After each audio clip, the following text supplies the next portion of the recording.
Jumpa lagi dengan Tekno Review. Ini adalah Poco F5 Pro, kakak dari Poco F5 yang baru kita bahas di video kemarin. Dan apa saja yang di-upgrade dan apakah upgrade-nya sangat signifikan? Mari kita bahas ke nomor pertama. Di sektor performa, Poco F5 Pro ini mendapatkan upgrade dengan membawa chipset Snapdragon 8 Gen 1 dan dipadukan dengan Adreno 740. Untuk urusan kecepatan, memang Gen 1 lebih kencang daripada Snapdragon 7 Gen 2. Bisa dilihat di Antutu, Snapdragon 7 Gen 2 ini mendapatkan skor di 970 ribuan. Sedangkan di 8 Gen 1 bisa sampai 1,2 jutaan.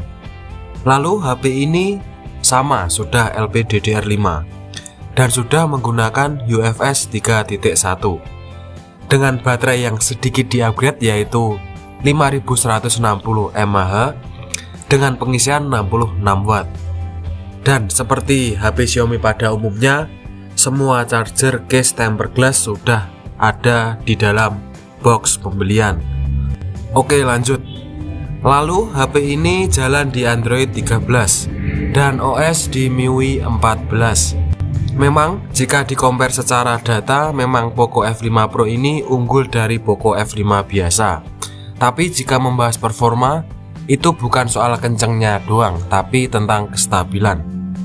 Oke, mari kita cek di game yang berat seperti Genshin Impact. Ini pengujian kita mulai dengan settingan highest 60 fps. Poco F5 Pro ini bisa mendapatkan fps di 59 fps dengan suhu yang lumayan hangat di 44 derajat.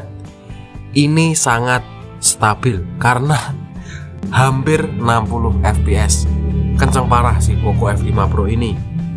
Sedangkan Poco F5 biasa hanya mendapatkan rata-rata fps di 48,2 sampai 51,2 dan suhunya kisaran 36 derajat sampai 38 derajat Celcius. Dilihat di sini, suhu HP saat bermain Genshin Impact enak di Poco F5. Tapi untuk kestabilan enak di Poco F5 Pro. Ya, kalau panas kan bisa dikasih cooler. Dan jika Anda tidak suka bermain panas-panasan, mungkin Poco F5 biasa sudah cukup. Karena suhunya hanya di 38 sampai 36-38, jadi aman di tangan. Oke, lanjut ke sektor layarnya. Di sektor layar pun Poco F5 Pro ini hampir sama dengan Poco F5 biasa. Dan untuk layar, Poco F5 Pro ini mendapatkan upgrade di sektor resolusi layar dan sampling touch. Oke, kita lanjut ke desain dari Poco F5 Pro ini. Dan disinilah faktor yang paling mencolok, karena Poco F5 Pro ini sudah menggunakan backdoor dari kaca. Sedangkan Poco F5 biasa itu masih menggunakan plastik. Dan bobot dari Poco F5 Pro ini juga lebih berat daripada Poco F5 biasa. Karena bobotnya sendiri ada di 204 gram dengan ketebalan di 8,6 mm. Dan sayangnya masih sama menggunakan IP54. Oke, lanjut ke kamera. Poco F5 Pro ini membawa setup triple kamera. Kamera utama beresolusi 64 megapiksel. Kamera kedua yaitu ultra wide beresolusi 8 megapiksel, dan terakhir kamera makro ada di 2 megapiksel.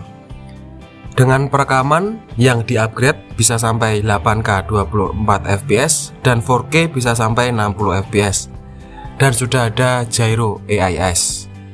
Lalu untuk kamera depannya berbentuk sponge hole dengan kamera beresolusi 16 megapiksel dengan perekaman 1080p up to 60 fps. Dan yang paling penting, berapakah harga dari Poco F5 Pro ini? Dilansir dari CBN Indonesia, Poco F5 Pro ini dibanderol di pasar global dengan harga $449 atau sekitar 6,6 juta.